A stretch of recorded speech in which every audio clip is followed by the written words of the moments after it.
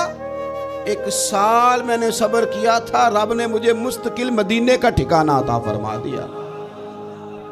لیکن جو بندہ صبر ہی نہ کر پائے، جو صبر ہی نہ، جو کہ جی بڑی دور سے آیا ہوں، بڑی دیر ہو گئی، بڑا ٹائم ہو گیا، کب جا کے مسئلہ حل ہوگا، وہ جو آپ نے بتایا تھا وہ تعویذ کب اثر کرے گا، وہ دعا کب قبول ہوگی، وہ فلانا معاملہ کب، بھئی یہ ڈیٹ تو آپ کو رب رسول ہی دے سکتے ہیں، بندہ تو کوئی اطلاع ہی دے گا، پیغام ہی دے گا، دعا ہی کرے گا۔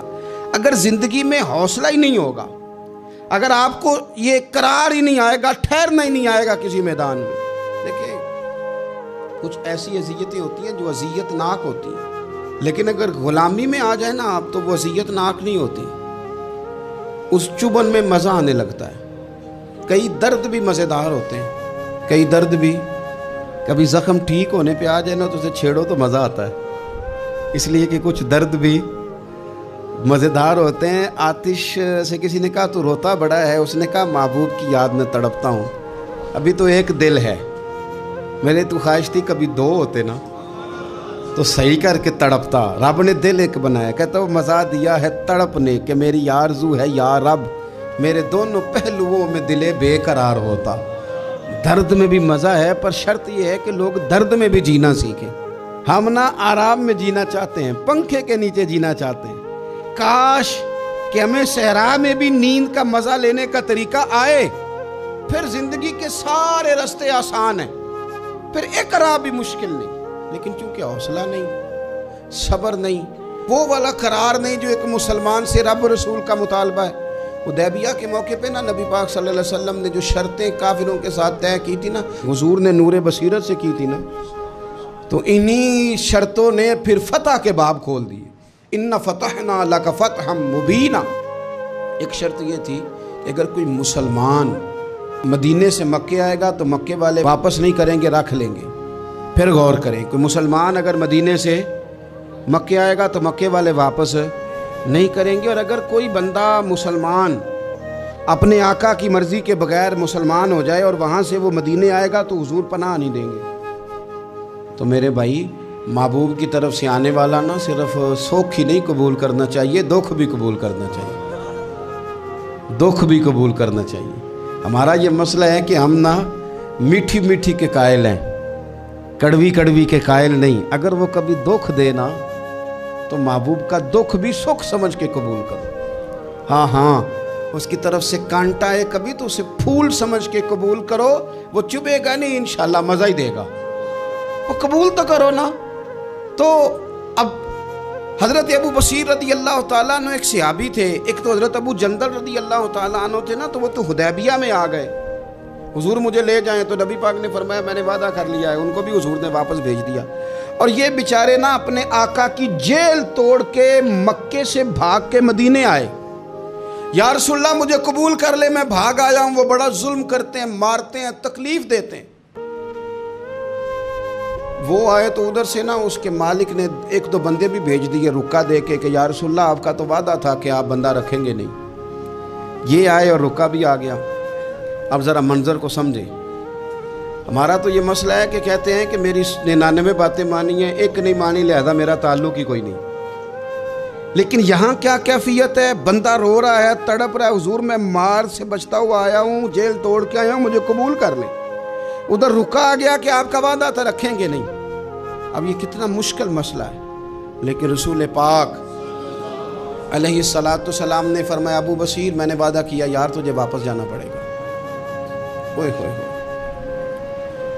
لوگ تو کہتے ہیں نا کہ وہ پیر صاحب نے کہا تھا تو میرا کام نہیں ہوا، لہذا میری بیعت ہی گئی، چھٹی ہو گئی، ماحول ہی بڑا عجیب ہے۔ حضور نے فرمایا واپس جا، لیکن جے کر یار دے نام دا ملے مینا، پھر انہوں چولی پا لئیے، مینے نو پنجے سٹیے نا، جے کر یار دے نام دا، سامنے والے نے تانا سمجھ کے دیا تھا، پر یار کے نام کا تانا، اس نے کہا لا صحیح، سونے کے نام کا ہے نا، تانا ہوا تو کیا ہوا، جے کر یار دے نام دا ملے مینا، انہوں چولی پا لئیے پنجے سٹیے نا، تے جے کر یار دے نام دی ملے سولی، پھر جھوٹا جھوٹ لئیے تے پیچھے ہٹیے نہ، جھوٹا جھوٹ لئیے۔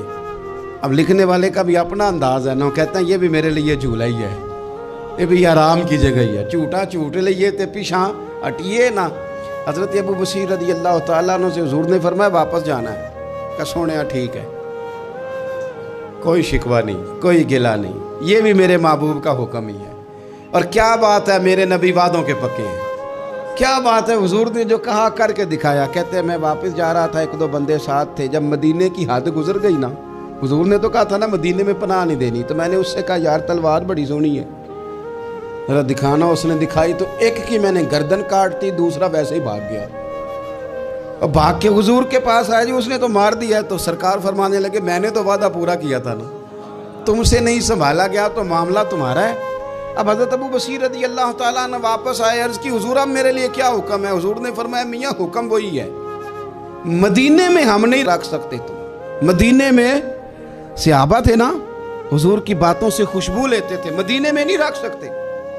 حضرت ابو بصیر کہتے ہیں میں مدینے کی سرحد سے نکل گیا، اس جگہ چلا گیا جو نہ مکے کی ریاست میں تھا نہ مدینے کی، ایک مقام ایس تھا جہاں میٹھے پانی کے کنویں تھے، وہاں رہنے لگا۔ حضرت ابو جندل کو پتہ چلا کہ ایک نیا ٹھکانہ بن گیا، وہ بھی جیل توڑ کے آ گئے، 70 بندے آ گئے، وہاں سے قافلے گزرتے تھے کافروں کے، یہ بھی مسلمانوں کو تنگ کرتے تھے، اگر مکے سے کوئی قافلہ گزرتا تھا تو ہم نے بھی ان کو پکڑا، کافر کا مال مال غنیمت اسباب بن گیا۔ اور وہ جب قافلہ لے کے آتے تھے تو ڈرے ہوتے تھے، اور ان کو تو ستایا تھا نا، کہتے ہیں ہمیں ستایا بڑا تھا، ہم تو انقلابی بن گئے تھے۔